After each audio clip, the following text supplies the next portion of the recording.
Hello everyone, welcome back to the channel. आज हम बात करने वाले हैं स्टैटिस्टिक्स की, और वो भी वन शॉट में। अगर आपने अभी तक पेपर के लिए कुछ भी नहीं पढ़ा है, स्पेशली स्टैटिस्टिक्स के लिए, तो आज का वीडियो आपके लिए रामबाण साबित होने वाला है। तो इस वीडियो में मैं बात करूंगा मेजर ऑफ सेंट्रल टेंडेंसी से लेके पूरा डिस्पर्जन तक, और टाइम स्टैम्प्स आपको नीचे मिल जाएंगे। तो जो भी पार्ट आपका वीक है उसको देख सकते हो। तो चलिए शुरू करते हैं। मेरा नाम है ऋतिक राज एंड आज कंप्लीट करते हैं स्टैटिस्टिक्स को। तो क्या होता है स्टैटिस्टिक्स, इसको समझ लेते हैं पहले। कि स्टैटिस्टिक्स एक ब्रांच है मैथमेटिक्स की, which is concerned with collecting, organizing, analyzing and interpreting numbers. Major ये चार वर्ड है भाई: collecting, organizing, analyzing and interpreting numerical data. It is recognized as a distinct scientific discipline. बहुत सारी बातें हैं स्टैटिस्टिक्स की, लेकिन हमें जो मेजर फोकस करना है कि किस काम आती है भाई। So it helps make sense of complex data through quantitative models. तो कुछ ऐसे मॉडल्स डेवलप करते हैं। अभी आप आगे पढ़ोगे डिस्क्रिप्टिव, इन्फ्रेंशियल, वो सब बातें बताऊंगा, लेकिन अभी यहां समझो it plays a critical role in decision making in fields like weather forecasting, stock market analysis, insurance and data science. ये बड़ा इंटरेस्टिंग है। आप स्टैट्स को देख के स्टॉक मार्केट का एनालिसिस बहुत अच्छे से कर सकते हो कि भाई कि कोई भी स्टॉक का मूवमेंट कैसा रहा है पहले, तो उस बेसिस पे आगे कैसा हो सकता है, और बहुत सारे फैक्टर्स होते हैं सबको ध्यान में रखते हुए। Same with insurance and data science as well. तो क्या होता है स्टैटिस्टिक्स? तो अगर मैं आपसे बोलूं बच्चों कि कितने स्कूल्स अर्बन या रूरल इंडिया में रहे हैं इन 2022 या किसी भी ईयर में, तो वो स्टैटिस्टिक्स का एक पार्ट है। तो कोई भी डेटा जो नंबर्स के साथ आप रिप्रेजेंट कर सकते हो, वो स्टैटिस्टिक्स का पार्ट है। ये देख के आप बता सकते हो कि भाई नंबर ऑफ स्कूल इन लाख, 2014 में 15 लाख कुछ थे, फिर 2019 में बहुत ज्यादा हो गए, फिर गिरते चले गए। तो इस तरीके से हम एक ट्रेंड देख पा रहे हैं कि एक नंबर ऑफ स्कूल्स किस तरीके से चेंज हो रहे हैं ओवर द ईयर्स। अगर आप number of schools in urban rural area देखोगे, इन अर्बन इंडिया में कितने परसेंट है, रूरल इंडिया में कितने परसेंट है, तो आप ये भी यहां बता सकते हो। यहाँ पे रूरल एरिया में 12.34 lakhs और अर्बन एरिया में 2.54 lakhs। अब तुम बोलोगे सर ये तो कुछ उल्टा लग रहा है। बेटा उल्टा नहीं है, एक्चुअली क्या है, ये गवर्नमेंट स्कूल्स की बात कर रहे हैं, तो रूरल इंडिया में ज्यादा होते हैं, अर्बन एरिया में कम है। The increase in the number of schools in India in the past few years, कितना इंक्रीज हुआ है, किस परसेंटेज से इंक्रीज हुआ है, तो हर एक चीज आपको दिया है। तो ये डेटा क्या बताया, नंबर ऑफ स्कूल्स और कितना इंक्रीज हुआ है उसमें, उसको बता रहा है। आगे बढ़ते हैं। The probabilities of stock investing, कि रिटर्न कितना मिल सकता है, क्या प्रोबेबिलिटी है आप उसको में पैसा कमाओगे नहीं कमाओगे, तो ये भी एक स्टैटिस्टिक्स का पार्ट है। तो ये सारा डेटा आपने जब देखा तो आपने देखा कि अच्छा कोई भी चीज को रिप्रेजेंट करते हैं नंबर्स के थ्रू, तो वो स्टैटिस्टिक का पार्ट बन जाता है। हमें ध्यान क्या देना है कुछ बातों पे। स्टैटिस्टिक्स दो टाइप की होती हैं। Statistics, the study of data. When we talk about properties of data, it comes under descriptive statistics. Meanwhile, the study of concluding data comes under inferential statistics. तो जब हम डेटा के प्रॉपर्टी की बात करते हैं, क्या उसका एवरेज है, सेंट्रल पॉइंट से कितना दूर है, तो ये सारी चीजें डिस्क्रिप्टिव स्टैटिस्टिक्स में आती हैं। जब हम इन्फ्रेंशियल स्टैटिस्टिक्स की बात करते हैं, तो उस डेटा का सेंस क्या है, उससे हम क्या कंक्लूजन निकाल सकते हैं, आज इतना पॉपुलेशन है, आगे क्या होने वाला है based on the past trends, तो वो इन्फ्रेंशियल स्टैटिस्टिक्स के अंदर आता है। So since we draw some inference, इसलिए इन्फ्रेंशियल स्टैटिस्टिक्स। नॉर्मल हम कैलकुलेशन करते हैं तो वो डिस्क्रिप्टिव स्टैटिस्टिक्स। क्लास 10 तक आप डिस्क्रिप्टिव स्टैटिस्टिक्स पढ़ के आए हो, और अभी भी आपको डिस्क्रिप्टिव स्टैटिस्टिक्स ही पढ़ना है। डिस्क्रिप्टिव स्टैटिस्टिक्स में हमें तीन चीजें देखनी होती हैं। एक तो measure of central tendency, measure of variability और ग्राफिकल रिप्रेजेंटेशन। ये मेजर ऑफ सेंट्रल टेंडेंसी तो आप सब जानते हो, मीन मीडियन मोड। जो नया आएगा वो आएगा मेजर ऑफ वेरिएबिलिटी और ग्राफिकल रिप्रेजेंटेशन। ये भी वैसे पढ़ा है तुमने। मेजर तो ये है कि नया क्या है यहाँ पे। तो हम आज सब चीजों की बात करने वाले हैं: mean median mode, range variance standard deviation और वेरिएंस की। एक्चुअली इंटरक्वार्टाइल रेंज नहीं, इसमें हम वेरिएंस की बात करेंगे। अच्छा, वेरिएंस ऑलरेडी लिखा हुआ है, स्टैंडर्ड डेविएशन और मीन डेविएशन, हर चीज की बात यहाँ पे हम करने वाले हैं। मीन डेविएशन भी होगा। डेटा एंड स्टैटिस्टिक्स, डेटा क्या होता है? Data is the collection of numbers, words और anything that can be arranged to form meaningful information. तो ऐसा नहीं मैंने बोल दिया 58, लेकिन अगर तुम्हारा नंबर है 58 तो वो मीनिंगफुल इंफॉर्मेशन है, समझे? तो number should make sense in some context. तो ये होता है डेटा। तो data is the collection of numbers, words और anything that can be arranged to form meaningful information. There are various type of data in statistics that are written below, added पता नहीं मैंने क्यों लिखा। टाइप्स ऑफ डेटा, दो type के data होते हैं। एक होता है क्वालिटेटिव डेटा और दूसरा होता है क्वांटिटेटिव डेटा। क्वालिटेटिव डेटा एक डिस्क्रिप्टिव डेटा है ऑफ एनी ऑब्जेक्ट। कोई कितना बड़ा है, कोई कितना छोटा है, कोई कितना मोटा है, कोई कितना पतला है, आपने पढ़ाई क्यों नहीं किया, मतलब नहीं किया, दैट इज डिस्क्रिप्शन, आप पढ़ते नहीं हो सब, ये सब क्या है, क्वालिटेटिव डेटा है। क्वांटिटेटिव डेटा क्या होता है, जो आप किसी भी ऑब्जेक्ट को एक न्यूमेरिकल डेटा दे पाओ, जैसे एक बंदे ने 3 बर्गर खा लिए या 4 पिज्जा उड़ा दिए, तो ये सब डेटा जिसमें नंबर्स इन्वॉल्व हो जाते हैं वो सारे के सारे क्वांटिटेटिव डेटा के अंदर आ जाता है। सो जब हम हाउ मच की बात करते हैं तो क्वांटिटेटिव डेटा के अंदर बात कर रहे होते हैं। बढ़ते हैं हम आगे, कुछ डेटा के बारे में और बातें करेंगे, जैसे ये रॉ डेटा, आपको नंबर बस दे दिए, इनका कुछ मीनिंग है या नहीं अभी नहीं दिख रहा, लेकिन कुछ आपको दिए, मैं बोला कि मार्क्स हैं तुम्हारे 5 टेस्ट में, पिछले 5 टेस्ट में कितने मार्क्स आए, तो ये वो data, now it will make sense to you, correct, random numbers will not. तो इस डेटा को हम कहते हैं रॉ डेटा। फिर आता है डिस्क्रीट ऑब्जर्वेशन, कोई चीज कितनी बार अकर हो रही है, that is known as discrete observation. याद रखना, ऑब्जर्वेशन मल्टीपल टाइम्स अकर जरूर करती हैं, लेकिन ग्रुपिंग नहीं करती, वो ग्रुपिंग होती है लास्ट वाले में, विच इज कंटिन्यूअस डेटा। तो यहां पे ये क्या बता रहा है कि एक वैल्यू 10 थी जो 4 बार लिखी गई, यानी कि ऐसे कुछ लिखा होगा 10 10 10 10 10, और जो 20 है वो ऐसे 8 बार लिख दिया होगा। So this is what we mean by what something is written how many times. So x यहाँ पे हमारी वैल्यू बताता है, f फ्रीक्वेंसी बताता है, I hope you know this, but still एक क्विक रिवीजन के लिए। फिर आते हैं कंटिन्यूअस फ्रीक्वेंसी पे, तो जब हम डेटा को क्लास इंटरवल्स के फॉर्म में रिप्रेजेंट करते हैं तो ये कहलाता है continuous frequency. Remember, there are two types of frequencies which are inclusive and exclusive. तो अगर आपको inclusive डेटा दिया है तो उसको एक्सक्लूसिव में कन्वर्ट करना आपका परम सिद्ध कर्तव्य है कि भाई आप इंक्लूसिव डेटा को एक्सक्लूसिव डेटा में कन्वर्ट करोगे। अब ये करते कैसे हैं उसको भी समझ लेते हैं जल्दी से। मान लीजिए ये तो ठीक है, इसको हम एक्सक्लूसिव डेटा बोलते हैं, जहां पे अब एक्सक्लूसिव डेटा क्यों बोलते हैं उसका रीजन समझ लो, शायद तुम्हें पता हो ना पता हो, जल्दी से समझ लेते हैं। ये जो 10 है, 10 इसके अंदर इंक्लूड नहीं होगा, मतलब अगर आप नंबर्स लिख रहे हो 0 से लेकर 10 तक, तो 10 की जो अगर 10 एग्जैक्टली 10 वैल्यू होगी, that will not be included in this class, वो इंक्लूडेड होगी अगली क्लास में, इसीलिए एक्सक्लूसिव बोलते हैं। तो जो लास्ट जो अपर लिमिट हम लिखते हैं वैल्यू, वो इंक्लूडेड नहीं होती, hence the name exclusive data.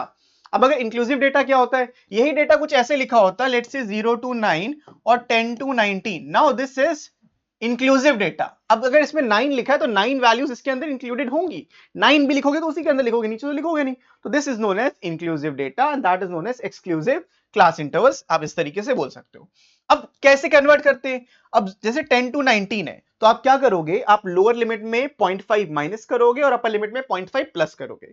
यही करते हैं, 0.5 माइनस 0.5 प्लस, ज्यादा कर सकते हैं, बिल्कुल कर सकते हैं। वो किस पे डिपेंड करता है, वो डिपेंड करता है कि इन दोनों के बीच में upper limit of the previous class और lower limit of this class, इनमें डिफरेंस कितने का है, डिफरेंस 1 का था, उसको हाफ कर दिया, तो 0.5 इसलिए सब्ट्रैक्ट और ऐड करते हैं। तो आई होप ये भी तुमको समझ में आ गया होगा क्या होता है कंटिन्यूअस फ्रीक्वेंसी।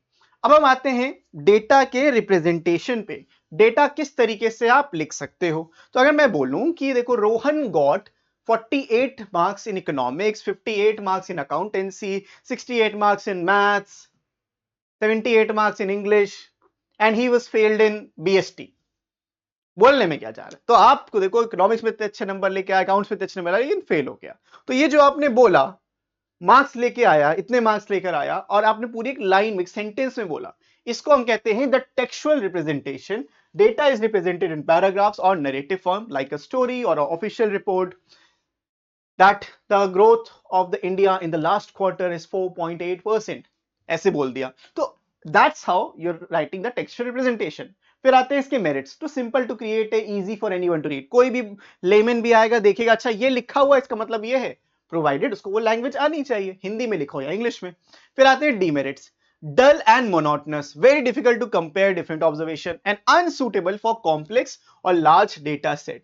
डल और मोनोटनस, देखो कोई स्टोरी तो वो है नहीं कि पढ़ के मजा आए, आप मैथमेटिक्स फैक्ट्स पढ़ रहे हो वो भी एक स्टोरी में, तो हो सकता है कई लोगों के लिए डल और मोनोटनस हो। बेस्ट किसके लिए, it's best for small amounts of data in the initial stage of the report.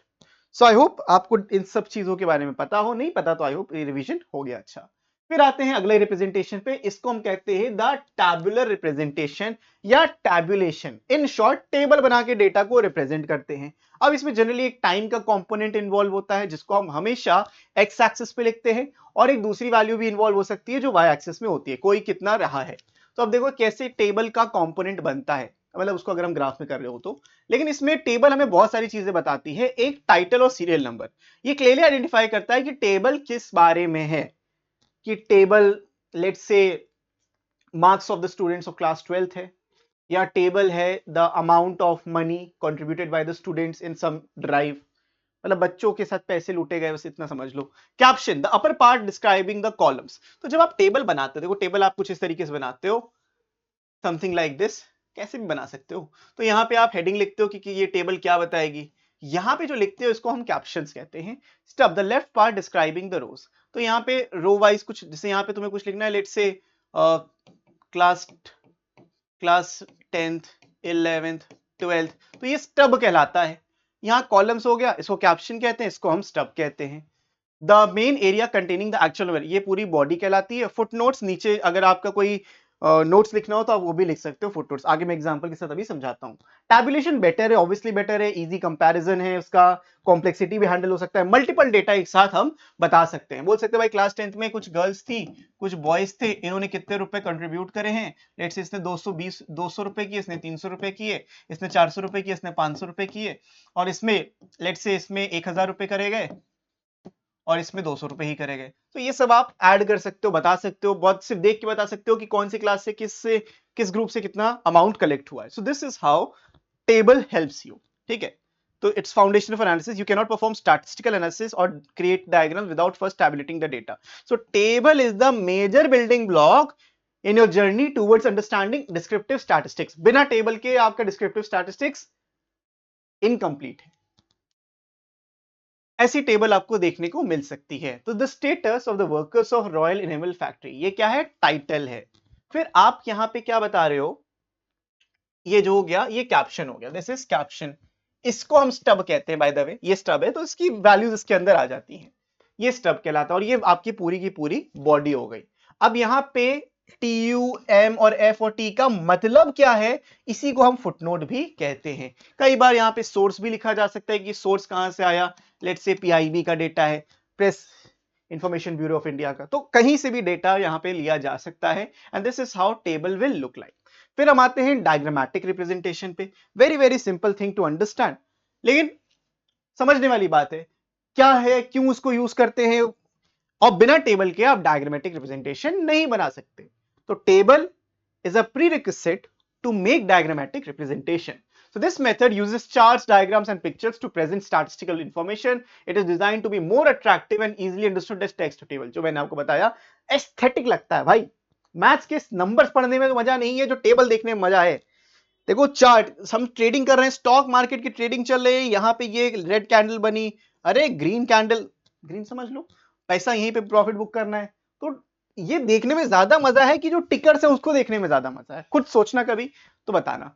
फिर आते हैं यूनिवर्सल अपील, revealing trends और accuracy trade-off. It is less accurate than tabulation. If precise numbers are priority, tabulation is recommended over diagrams. तो table, ये जो diagrammatic representation है, इसका फिर यूज क्या है। इसका यूज है आपको इंफॉर्मेशन या change over a period of time कैसे कन्वे करना है, तो ये बेस्ट है आपका diagrammatic representation. Common types of diagram जो आपके में है, एक होता है लाइन डायग्राम, बार डायग्राम और पाई चार्ट। अब लाइन डायग्राम, बार डायग्राम और पाई चार्ट मेजरली आपके मोस्टली से, देखो लाइन डायग्राम कैसा दिखता है, एज द नेम से देखो ऐसे कुछ लाइन बनी हो सकती है। बार डायग्राम में जिसमें बार्स बने हो सकते हैं। अब ये बार जो होते हैं वो कई तरीके से बन सकते हैं। बार हॉरिजॉन्टल भी बन सकते हैं और बार मजे की बात है वर्टिकल भी बनते हैं। ये भी ऐसे भी तुम्हें कई टेबल देखने को मिलेंगी। फिर आता है पाई चार्ट। पाई चार्ट में क्या होता है, एक सर्कल लेते हैं, उसके खंड कर देते हैं, टुकड़े कर देते हैं, ये आपका देखो बन जाता है data. So this is how pie chart works. तो एक एक चीजों को एक एक करके समझते हैं। This is an example of line chart. यहाँ पे हम एक्स एक्सिस में टाइम लिखते हैं और वाई एक्सिस में हम लोग अपना जो भी डेटा है वो लिखते हैं। इस केस में हमने प्रॉफिट्स लिखा है। ये सेल्स भी हो सकता है, ये रेवेन्यू भी हो सकता है, ये ले ऑफ्स भी हो सकते हैं, ये ज्वाइनिंग भी हो सकता है। So it can be anything. तो ये जो चार्ट बना है सिर्फ पाई चार्ट। तो आप एक ट्रेंड देख सकते हो कि देखो 2009 में जो मेरा प्रॉफिट था वो 5 लाख रुपए था, ये बड़ा बड़ा, फिर नीचे 2012 में गिर गया, फिर एकदम शूट करके 25 लाख हो गया 2015 में। ठीक है, तो ये है रिटर्न ऑन इन्वेस्टमेंट, बढ़िया, बड़ी मेहनत की होगी भाई ने। तो ये लाइन चार्ट का एग्जांपल था। दूसरा है bar chart. This is how a bar chart would look like. ये नीचे आपका अगेन टाइम होता है, सेम डेटा जो हमने यहां पे लिखा है उसी सेम चीज को ऐसे भी लिख दिया। This is known as bar chart. So bar chart और हिस्टोग्राम में डिफरेंस क्या होता है, अगर आपके मन में ये बात है तो जरूर समझा देता हूं। बार चार्ट में तुम देख रहे हो ये बीच में गैप्स हैं, ठीक है, तो ये कंटिन्यूअस डेटा के लिए यूज नहीं होता। Bar chart is used for discrete data या डिस्क्रीट डिस्ट्रीब्यूशन, एक 2009 में ये था। जो हिस्टोग्राम्स होते हैं वो एक ही चीज को कंटिन्यूअस टेबल में बताते हैं, 0 से 10 में इतनी वैल्यू, 10 से 20 में इतनी वैल्यूज, 20 से 30 में इतनी वैल्यूज। तो जो आपका मोड निकालना होता है उसमें हम हिस्टोग्राम्स का यूज करते हैं। That is the difference between bar chart and the histograms. Special type के हिस्टोग्राम बोल सकते हो।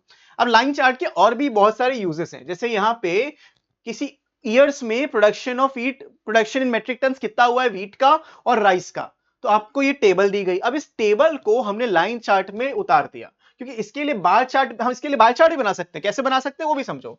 जैसे देखो भाई 2012 है, 2012 में व्हीट को हम लोग ऐसे ब्लू कलर दे देंगे, इसको रेड कलर दे देंगे, तो 2012 में ये 12 यूनिट है तो यहां तक आएगा, समथिंग लाइक दिस, ये हो गया। और यही वैल्यू और बड़ी करके आप ऐसे कर सकते हो। तो राइस और व्हीट आप बार चार्ट के अंदर भी बना सकते हो बाय यूजिंग दिस एग्जांपल। तो बेसिकली कंपैरिजन के लिए भी अच्छा यूज हो जाता है लाइन चार्ट, बार चार्ट, सारे सारे।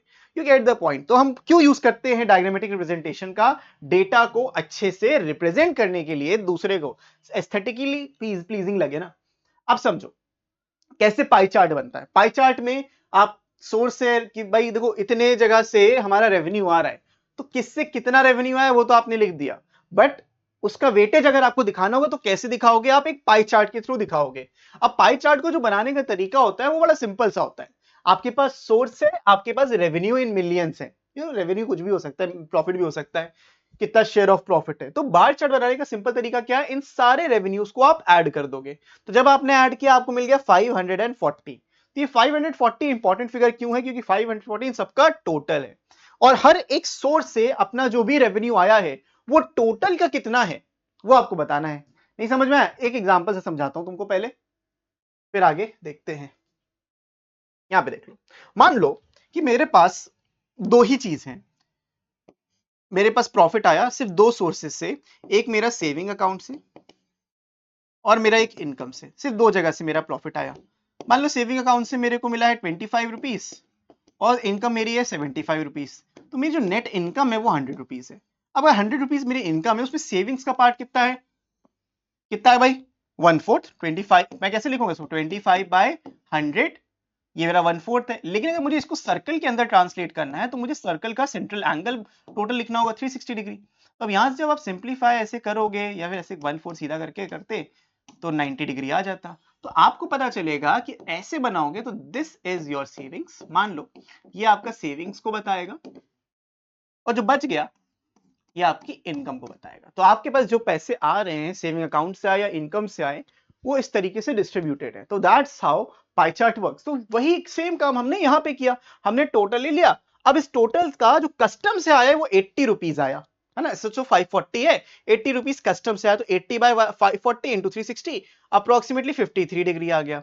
अब कस्टम्स का इन्होंने देखो सर्कल बना दिया, तो ये जो एंगल यहां बच्चों बन रहा होगा, ये जो एंगल यहां पे बन रहा होगा, ये डेफिनेटली 53 डिग्री बन रहा होगा।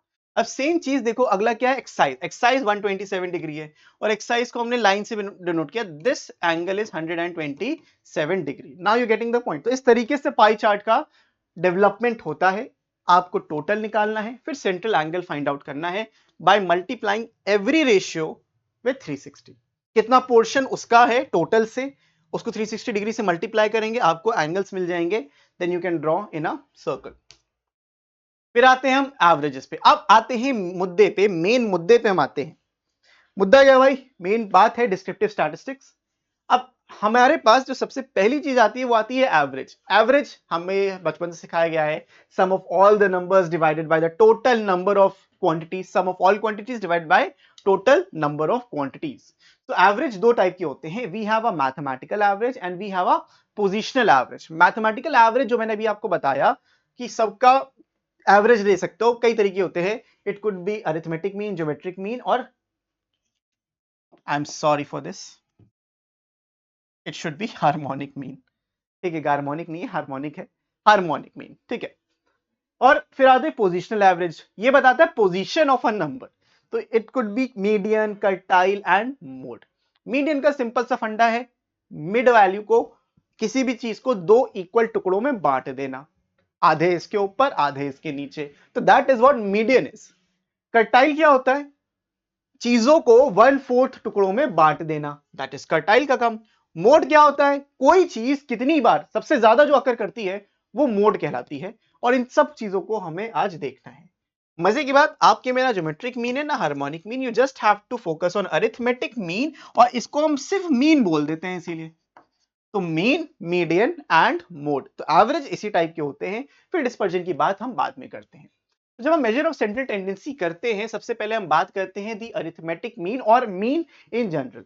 तो अरिथमेटिक मीन हम एक्स बार से डिनोट करते हैं, एक्स लिखते हैं उसके ऊपर ऐसे बार लगा देते हैं, और this is simply sum of all the quantities. X i क्यों लिखा है उसका रीजन है, मान लो आपने नंबर लिखा 1 3 8 2 4, कोई भी नंबर लिख दिया, तो this is known as x1 x2 x3 x4 x5। अब अगर आपको इस सिंबल से परेशानी है तो नहीं होनी चाहिए। क्यों नहीं होनी चाहिए उसका रीजन समझाता हूं। ये सिंबल बताता है summation of all the values of x, x ही तो है, summation of all the values of x। तो आप सबको ऐड तो कर रहे हो, तो आपने लिखा 1 + 3 + 8 + 2 + 4, तो इसका मतलब क्या है कि जितने भी नंबर तुमको दिए सबको ऐड कर दो, डिवाइड बाय जितने टोटल नंबर्स आपके पास यहाँ पे थे, डिवाइड बाय 5 कर दिया।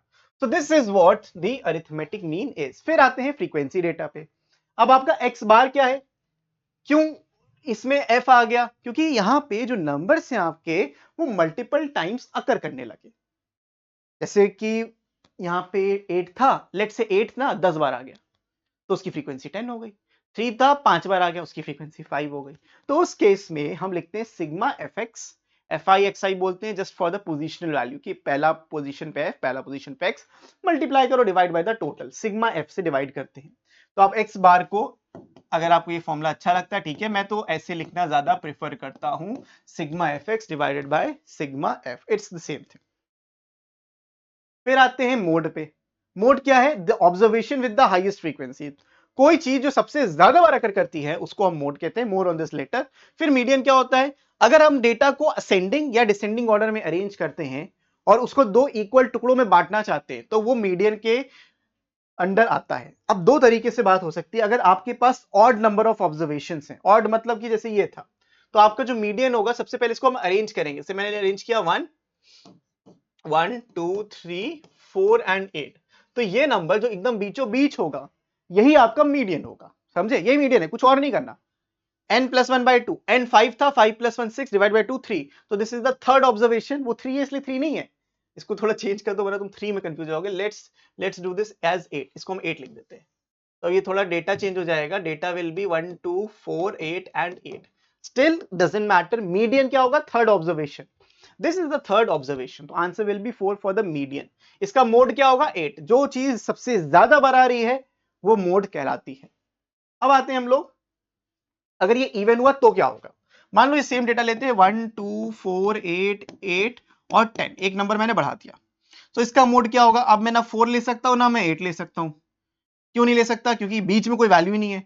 तो अब इनके बीच की वैल्यू ले लेंगे, बीच की वैल्यू का मतलब इन दोनों का हम एवरेज ले लेंगे, which comes out to be 6। तो मीडियन मे और may not be present in the actual table, that depends completely on the total number of observations. तो नंबर ऑफ ऑब्जर्वेशन इवन होंगे तो हमें 2 का एवरेज लेना है, अगर ऑड होगा तो बीच वाला ऑब्जर्वेशन ही लेना है। लॉजिक समझ में आया? I hope so. बढ़ते हैं हम आगे, अब आते हैं मीन की तरफ। तो मीन में we have a few things, कई टाइप के फॉर्मुलेस होते हैं। डिस्क्रीट डेटा के लिए, रॉ डेटा के लिए, हर एक चीज का अलग एक फॉर्मूला होता है। मैंने आपको समझाया है रॉ डेटा, डिस्क्रीट डेटा और कंटीन्यूअस डेटा में डिफरेंस क्या होता है। तो raw data simply sum of all observation divided by number of observation. We don't need shortcut method for the individual series. अगर हम डायरेक्ट मेथड की बात करेंगे, वी मे नीड, मे और मे नॉट नीड, लेकिन हम ज्यादातर कंटिन्यूअस सीरीज के शॉर्टकट मेथड और स्टेप डेविएशन मेथड की बात करेंगे, और दोनों चीजें मैं यहाँ पे आपको समझाऊंगा। एफ डी डी डैश हम लोग जनरली, मैं इसको जनरली टी लेना पसंद करता हूं। So how this D T and F comes into picture, इस बात को समझना हमारे लिए बहुत ही ज्यादा जरूरी है। फिर weighted arithmetic average, same thing. अब आते हैं क्वेश्चन पे। क्वेश्चन से ही मैं आपको बहुत सारी चीजें सिखाऊंगा, mean, median, mode, everything with this one question. एक क्वेश्चन से ही क्यों? क्योंकि आप देखोगे कि सेंट्रल टेंडेंसी क्या होती है। तो अभी तक मैंने जो आपको पढ़ाया, that is the measure of the central tendency, that means average, that means बीच की वैल्यूज के अराउंड हम बात करते हैं। तो मोड तो सर बीच की वैल्यू होती नहीं है, वो तो मैक्सिमम होती है। एग्जैक्टली जिस तरफ मोड होगा हमें पता चलेगा ज्यादातर डेटा किस तरफ झुका हुआ है। So we will come to know that. So mean median mode is a good way to describe data, but not a very good way to predict results or to understand data. उसके लिए dispersion आता है, आगे समझाऊंगा, परेशान मत हो। पहले यहाँ पे देखते हैं, following table shows marks in English secured by the students of a class in this mid term examination. तो 0 से 10 नंबर लाने वाले भी काफी बच्चे अपने पास यहाँ मौजूद हैं, और 60 के ऊपर तो कोई गया नहीं, 50 से 60 के बीच में हमारे पास 10 बच्चे यहाँ पे हैं। तो हमारा काम क्या होता है? सबसे पहले तो जो ये मार्क्स होते हैं, जनरली क्लास मार्क्स या क्लास इंटरवल हम इसको बोल देते हैं। We have a column known as class interval, then we have X. What is this X? This X is basically the mid point. आगे बताता हूं। फिर अपने पास आती है फ्रीक्वेंसी। अब पहले तुमको मैं डायरेक्ट मेथड से समझा देता हूं, फिर आते हैं शॉर्टकट और स्टेप डेविएशन मेथड पे। क्लास इंटरवल यहां पे, एक सेकेंड,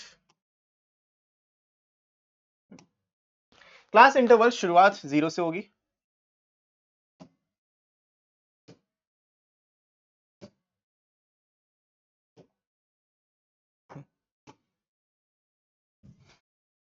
जीरो से लेके 10। How many values? We have 5 number of students. फिर 10 से लेके 20 वी हैव 10 स्टूडेंट्स। 20 से लेके 30 25 स्टूडेंट्स। 30 से लेके 40 we have in total 30 students. फिर 40 से लेके 50 we have around 20 students, and 50 to 60 we have around 10 students. ठीक है, हमेशा याद रखना जो डेटा होगा it will follow in nature also, हमेशा ये नॉर्मल डिस्ट्रीब्यूशन फॉलो करता है। मतलब आपका डेटा एक पीक करेगा फिर डिक्लाइन करेगा, ये नॉर्मल डिस्ट्रीब्यूशन कर्व होता है। उसके बारे में हम बाद में बात करेंगे, प्रोबेबिलिटी डिस्ट्रीब्यूशन में आता है वो, अभी आपको नहीं समझना। एक्स क्या है? X is basically the mid point. Mid point of what? Mid point of the class interval. तो अगर आप इसका मिड पॉइंट निकालोगे, इसका 5 आएगा, 50, मतलब एट देम डिवाइड बाय 2, फिर 25, फिर 35, फिर 45, फिर 55, that's what you will be getting. अब आपको यहाँ पे f इंटू एक्स निकालना है। एफ एक्स मतलब मल्टीप्लाई, 5 5 25, ये 150, 25 into 25 625, 35 into 30 1050, 45 into 20 is 900, 55 into 10 is 550। तो आपने ये वैल्यू निकाल ली और इन सबको आपको ऐड कर देना है। Now add them all up, इनको आपको ऐड करना है, that should be your first thing. तो भाई मैं ज्यादा मेहनत मेरा करने का कुछ खास मन है नहीं, तो मैं तुम्हारे को डायरेक्टली ऐड करके दिखाता हूँ। 25 plus 150 plus 625 plus 1050 plus 900 plus में 550, so we're getting 3300। बड़ा नाइस एंड राउंड नंबर। तो हमें यहाँ पे देखने को मिला कि जो सिग्मा ऑफ एफ एक्स, ये क्या बता रहा है? इस कॉलम का सबका सम, सिग्मा एफ एक्स मतलब इन सबका sum, it's coming out to be 3300। अब ऐसे आप सिग्मा एफ भी निकाल लोगे। जब आपने निकाला, देखो 25 5 30 40 70 100, तो सिग्मा एफ कितना आ गया? 100 आ गया। आपको चाहिए एक्स बार। एक्स बार क्या होता है? मीन होता है। तो आपने जब यहाँ पे एक्स बार कैलकुलेट किया तो आपको मिलेगा sigma f x upon sigma F. This is the formula what I was talking about. इसको हम कहते हैं द डायरेक्ट मेथड। ये डायरेक्ट मेथड होता है क्योंकि आप सीधा सीधा मल्टीप्लाई करके डिवाइड कर रहे हो और कुछ भी नहीं। तो आपके पास आएगा 3300 डिवाइडेड बाय 100, आंसर इज 33। तो ये क्या बता रहा है? So ये बता रहा है कि आपके जो एवरेज मार्क्स हैं पूरी क्लास के, वो 33 मार्क्स हैं, and that is the answer. So I hope तुमको समझ में आ रहा है कि हम कर क्या रहे हैं। तो मीन तो इस तरीके से निकलता है, लेकिन मीन निकालने का ये सिर्फ इकलौता तरीका नहीं होता, सिर्फ ये वन ऑफ द मेथड्स है। इसके बाद आते देखो बड़ा सुंदर सा कुछ है, इसको हम कहते हैं स्टेप डेविएशन मेथड। एक मेथड अभी रह गया, मैं तुम्हें दोनों इसी में बता देता हूँ, स्टेप डेविएशन मेथड और शॉर्टकट मेथड। इसमें एक मेथड और आता है जिसको हम कहते हैं the shortcut method. Shortcut method को एक नाम से और जाना जाता है, this method is known as assumed mean method. तो this is assumed mean method, यानी कि हम अजम्पशन कर रहे हैं किसी मीन का। तो ये आई होप आपको समझ में आ गया। अब इसमें होता क्या है? We have an A and we have a D. ये दो नई चीजें, इसको भी जल्दी से इसी टेबल के अंदर मैं समझा देता हूं ताकि भाई मेहनत ना करनी पड़े। आई होप तुमको ये चीज समझ में आ गई होगी। तो आपको चलो इसमें ही चलो आगे करते हैं। चलो ये पीडीएफ आपको मिल जाएगा, इसको में आते हैं, पहले इसको हम दोबारा से लिख लेते हैं। Let's make a table.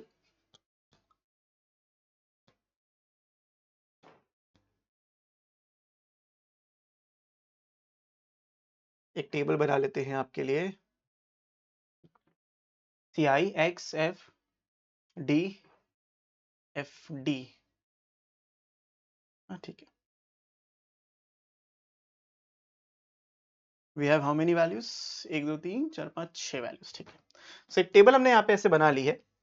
आगे देखते हैं। So we have class interval, we have number of student, that is frequency, we have x which is the midpoint, and now we'll introduce one more thing which is known as d. D will be x minus a।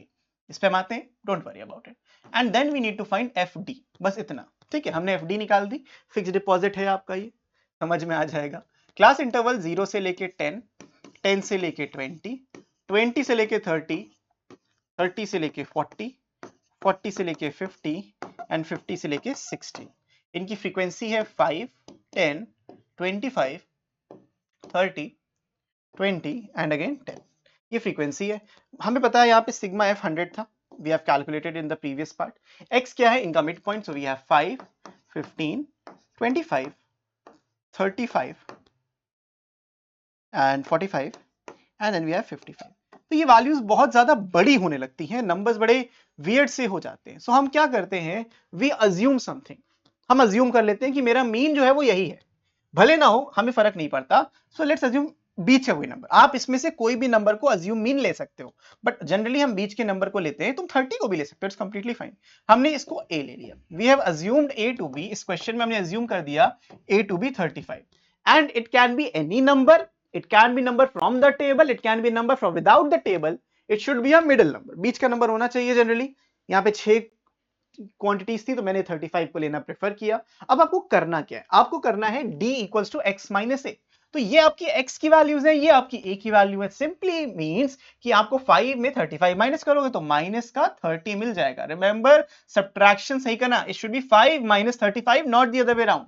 फिर 15 minus 35 minus 20, 25 minus 35 minus 10, ये तो zero ही हो जाएगा। ये positive 10, ये positive 20। Now this helps you, how it helps you, because हमको इन दोनों को मल्टीप्लाई करना है। एफडी का मतलब इन दोनों को मल्टीप्लाई करो। जब तूने मल्टीप्लाई किया तुम्हें मिला minus 150, 10 into minus 20 minus 200, 25 into minus 10 minus का 250, ये तो जीरो ही हो जाएगा। Again this is 200, again this is 200। तो बच्चों मजे की बात क्या है, यू जस्ट रिमूव, ये जो पॉजिटिव सम आया 200 और ये जो नेगेटिव सम आया 400, 600, माइनस का 600, ठीक है। माइनस का नहीं कितना आ रहा है, 250, 150, 400, 600, ठीक है, और ये 400 आया, माइनस का 600। This is what you getting. So जो टोटल एफडी आएगा, अगर मैं इन सबको ऐड करूं सिग्मा एफडी, तुमको ऐसे सेपरेट नहीं करना, बस ऐसे डायरेक्टली करना, तो माइनस का 200 मुझे मिल गया। दिस इज माइनस का 200। गॉट इट, ये तो समझ में आ गया। अब अगर तुमको इतना समझ में आ गया है तो फॉर्मूला जो मैंने बताया, फॉर्मूला था assume mean plus sigma FD divided by sigma F. This is the formula for the assumed mean method. अब इसमें होता क्या है, इसमें होता ये है बच्चों कि आपने जो भी अज्यूम किया था, मीन मैंने 35 किया था, इसमें प्लस साइन लगा के इस वैल्यू के लिखेंगे which is minus 200 divided by the total number of units which is 100। Simplify करोगे तो तुमको मिलेगा 35 minus 2 which is again 33। Remember this formula, and this formula is known as the, क्या बोलते हैं इसको भाई, इसको बोलते हैं हम लोग the shortcut method. I hope आपको बहुत अच्छे से ये कॉन्सेप्ट समझ में आ रहा होगा। ये हो गया आपका अज्यूम्ड मीन मेथड। इसी को बिल्ड करते हुए एक आता है आपका step deviation method. What does step deviation method do, उस पे भी हम अभी बात करेंगे, लेकिन आई होप इसमें किसी को कोई दिक्कत नहीं हो। अगर आपको नोट करना है तो वीडियो को पॉज करके यहाँ पे नोट कर सकते हो, समझ लो, बस समझ लोगे तो आपके बहुत काम ये आ जाएगा।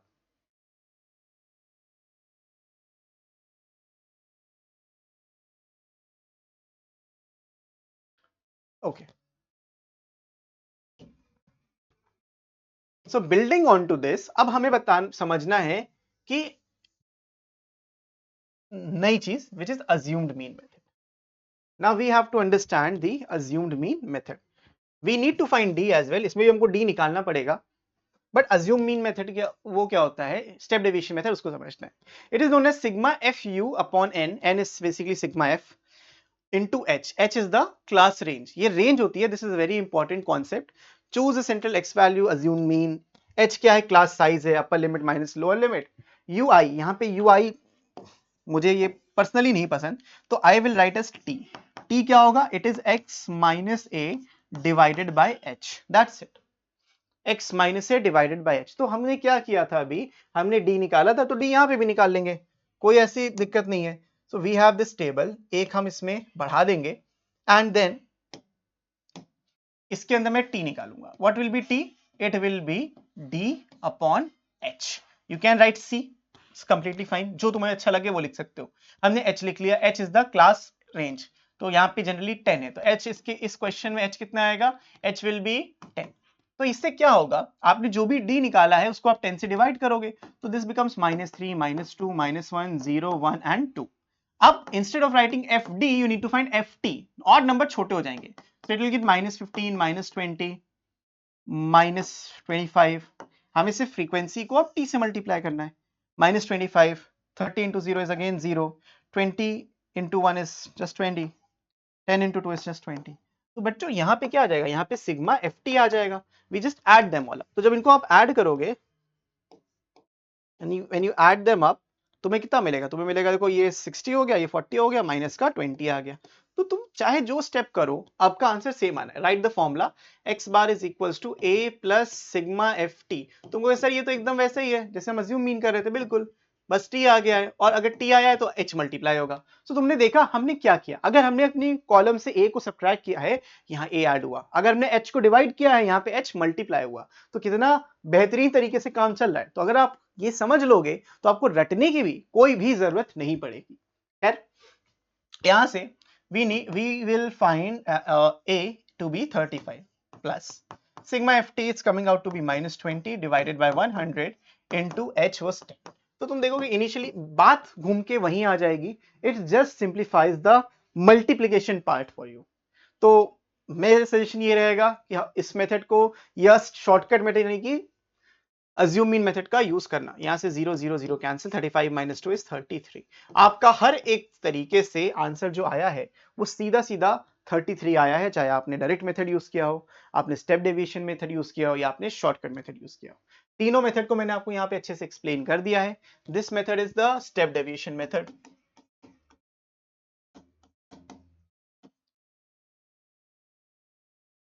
ये था शॉर्टकट मेथड, और जो सबसे पहले बताया था वो था डायरेक्ट मेथड. तो हमने मीन के बारे में जितनी बातें थी वो सारी की सारी कर ली. ठीक है, अब हम बात करेंगे मीडियन की. तो median can be found in many ways.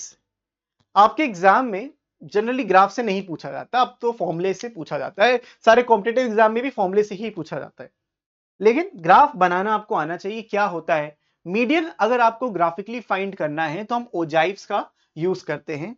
Generally दो टाइप के ओजाइव्स होते हैं, एक होता है लेस देन ओजाइव और एक होता है मोर देन ओजाइव.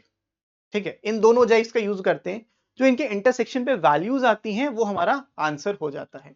तो प्रिपेयर करते हैं डेटा को, उसको फ्रीक्वेंसी डिस्ट्रीब्यूशन लेस देन और मोर देन में कन्वर्ट करते हैं, क्यूमुलेटिव फ्रीक्वेंसी टेबल बनाते हैं. We need cumulative frequency table for this. फिर ओजाइव को प्लॉट करते हैं, उनकी वैल्यूज को वाई वैल्यू प्लॉट करते हैं. मतलब जहां पे मीडियन की वैल्यू आ रही होगी और ओजाइव्स इंटरसेक्ट कर रहे होंगे, एक्स एक्सिस पे आपका आंसर आएगा. Remember, answer will always be on the x axis. ठीक है, एक्स एक्सिस पे आपका आंसर आएगा.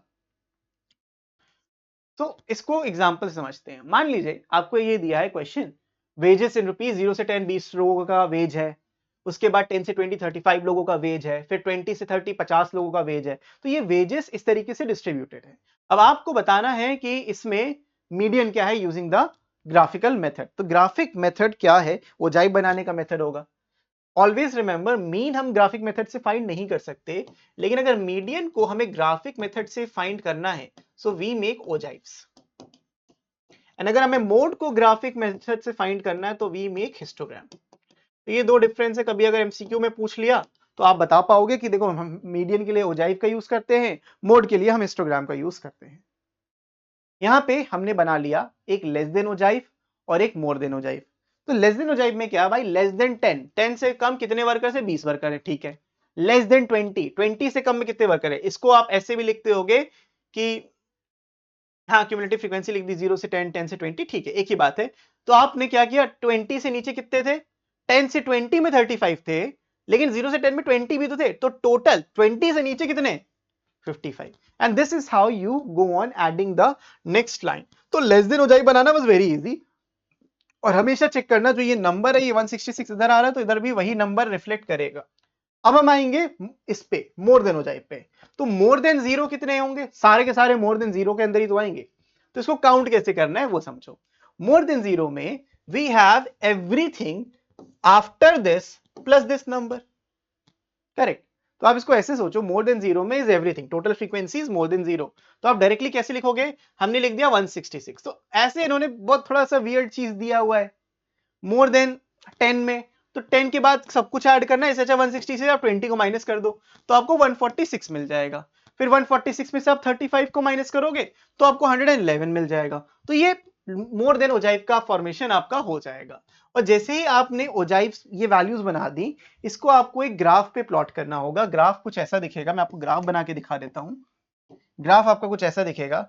जब आप लेस देन ओजाइव बनाओगे तो लेस देन ओजाइव कुछ इस तरीके से दिखेगी, जब आप मोर देन ओजाइव बनाओगे मोर देन ओजाइव कुछ इस तरीके से दिखेगी। अब जब ऐसे बनाओगे जो इनके इंटरसेक्शन पे आंसर आएगा वो वैल्यू आपको मीडियन दे देगी, ठीक है। तो this is how median is calculated graphically. But मैं क्या बोल रहा था ना, ग्राफिकली उतना नहीं पूछा जाता। हमें क्या चाहिए, हमें कंटिन्यूस फ्रीक्वेंसी मीडियन के लिए ये डेटा को रखना है। आपने डिस्क्रीट का मैंने आपको शुरुआत में बता दिया था। कंटिन्यूस के लिए क्या करना है, आपको सीधा सीधा इस एल्गोरिदम का यूज करना है। व्हाट इज द एल्गोरिदम, हमें सब टोटल क्यूमुलेटिव फ्रीक्वेंसी निकालनी है, उसको 2 से डिवाइड करना है। We call this cumulative frequency as n। CF नहीं बोलते हम इसको, हम n बोलते हैं, कैपिटल N। इसको 2 से डिवाइड कर दिया। फिर जहां पे मीडियन क्लास है उसको हमें आइडेंटिफाई करना है। यहां पे मीडियन डायरेक्टली आइडेंटिफाई n/2 से नहीं होता, हमें मीडियन क्लास आइडेंटिफाई करना है। डोंट वरी, क्वेश्चन है, क्वेश्चन से समझाता हूं मीडियन कैसे निकालना है। तो आपने एक बार अगर मीडियन क्लास निकाल ली, उसके बाद शुरू होती है कहानी। मीडियन निकालने का formula, L is the lower value of the median class, n/2 total number of units divided by 2 minus CF. This CF is the cumulative frequency of the class preceding the median class. जो median class है उसके just पहले वाली class को हम यहाँ पे CF बोल रहे हैं, टोटल क्यूमुलेटिव फ्रीक्वेंसी को CF नहीं बोल रहे हैं। ये गलती होती है। F क्या है आपका, frequency of the median class. H क्या है, क्लास रेंज जो हमेशा से होती है। तो आई होप आपको फॉर्मूला तो समझ में आ गया होगा। यूटिलाइजेशन भी मैं सिखा देता हूं एक उसी सेम क्वेश्चंस के साथ। तो इस क्वेश्चन को यहां पे जल्दी से हम टेबल बना लेते हैं। सबसे बेहतरीन बात इसके यही होती है कि हमें बहुत ज्यादा इसमें मेहनत नहीं करनी होती। This table is very easy to make.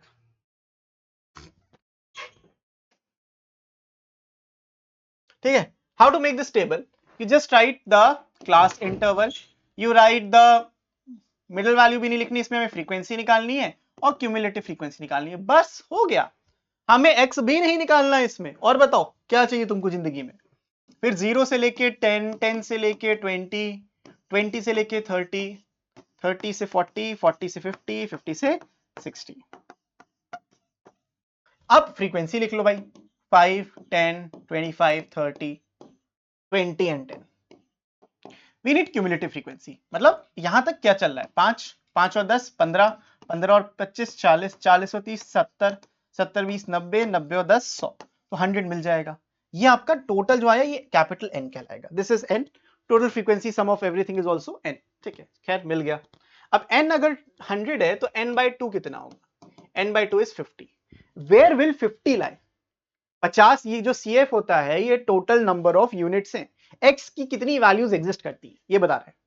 तो 50वीं वैल्यू या 50th ऑब्जर्वेशन कहां पे होगा, यहां तक तो 40 ऑब्जर्वेशन थी, यहां पे 70 है। 70 का मतलब before this there are 70 units, but before this there are 40 units. तो यानी कि जो 50वां यूनिट है वो कहां आएगा, वो 50वां यूनिट इसी के बीच में आएगा। इसी को हम कह देते हैं अपनी median class. This is what a median class is. ठीक है बच्चों, तो ये मीडियन क्लास हो गई अपनी। अब हमें अगर ये मीडियन क्लास, सबसे इंपॉर्टेंट काम यही होता है we need to find the median class. So once we know median class, we know almost everything. हमें लोअर लिमिट पता है, हमें अपर लिमिट पता है, हमें क्यूमुलेटिव फ्रीक्वेंसी पता है. This value, this frequency will be termed as f, not that f. इसको इधर लिख देता हूं. जो हमने यहाँ पे फॉर्मूले में f सीखा है, this will be the frequency of the median class. This will be the value of l. तो हम यहाँ पे पहले फॉर्मूला लिखेंगे. फॉर्मूला मीडियन का L प्लस ब्रैकेट में n/2 minus CF divided by f into h. This is the formula. अब हमें सारे टर्म्स पता है. यहाँ पे L is the lower limit of the median class which is 30. तो यहाँ पे हम 30 को भर देंगे. n अपने पास टोटल 100 है. Cumulative frequency of the class preceding the median class which is 40. तो यहाँ पे 40 आ जाएगा. h itself is 10, 10 का गैप था. और क्या बचा? f for this question is 30, the frequency of the median class. L is 30 plus n/2, 100 n था, divide by 2 50 आ जाएगा, minus CF was 40 divided by 30 into h. h means 10. यहां से cancel out हो जाएगा. तुम्हें मिलेगा 30 plus 10/3 which is 3.33. तो answer आ जाएगा 33.33 and so on. So this will be the median value. इसका मतलब क्या है? आधी वैल्यूज इसके ऊपर हैं, आधी वैल्यूज इसके नीचे हैं. So this is how you calculate median using this formula. Very good formula. You have to remember this formula. बहुत ही ज्यादा जरूरी होता है. So I hope आप सबको ये अच्छे से फॉर्मूला क्लियर हो गया होगा. नहीं हुआ है तो कमेंट में आप बता सकते हो. कुछ उसका सोल्यूशन निकाला जाएगा. बढ़ते हैं हम आगे, विच इज मोड. मोड का बड़ा सिंपल सा फॉर्मूला है. मोड मैंने बताया हिस्टोग्राम से हम करते हैं. फॉर द सेम टेबल अगर मुझे इसका भी मोड निकालना है तो मैं क्या करूंगा? मैं हिस्टोग्राम बनाऊंगा. और वो भी मैं आपको करके दिखा देता हूं जल्दी से.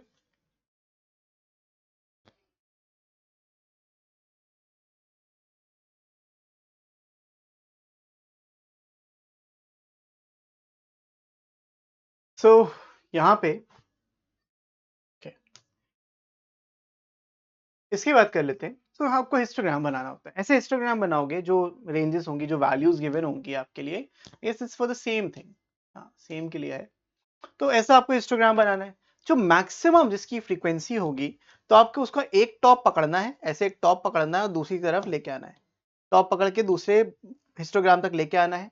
फिर इसको लेने आना है. फिर जो इसका इंटरसेक्शन आएगा उसको नीचे गिराना है. यहाँ पे आपका आंसर आ जाएगा वही 33.33. यहाँ से देखो आंसर मिल जाएगा. लेकिन हमें मोस्टली जो करना होता है ये नहीं करना होता.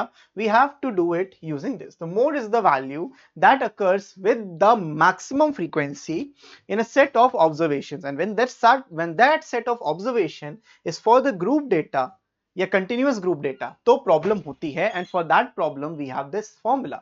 बड़ा इंटरेस्टिंग और यूनिक सा फॉर्मूला है. आप इस C को H बोल सकते हो. It's completely fine. इधर C लिखो H लिखो, यहाँ पे हमेशा क्लास रेंज ही होती है. So we have L1 की जगह आप L लिखो. That is also completely fine. F1, F0, F1, F0, F2. F1 minus F0 divided by 2F1 minus F0 minus F2. अब ये क्या है सर? सर ये क्या बता दिया आपने? समझ नहीं आया कुछ? तो चलो समझाते हैं किस तरीके से आपको ये कैलकुलेशन करना होता है. तो फॉर्मूला आपका ये है. L lower limit of the model class है. तो ये मॉडल क्लास क्या है? जिसकी फ्रीक्वेंसी सबसे ज्यादा, वो model class. F1 frequency of the model class. इसलिए F1 नाम दे देते हैं बिकॉज जिसकी क्लास की आप बात कर रहे हो वो मॉडल. F0 क्या होगा? उससे पहले की फ्रीक्वेंसी. F1 F2 क्या होगा? उसके बाद की फ्रीक्वेंसी. F1 करंट, F0 पहले, F2 बाद में. इस तरीके से पूरा सीन चलता है. C मतलब क्लास इंटरवल या फिर class width. So the formula to solving this is, देखो इसको हम सिंप्लीफाई करते हैं. ये मैंने ऑलरेडी कॉपी कर लिया है. सो आपको क्या करना है? क्या टेबल बनानी है? बस ये टेबल. हमको कोई टेबल बनानी नहीं सर. गायब, सारी टेबल गायब करिए. अब हमने ये सारी की सारी टेबल यहां से गायब कर दी है. लेकिन हमारे लिए बेहतरीन अच्छी चीज क्या है पता है?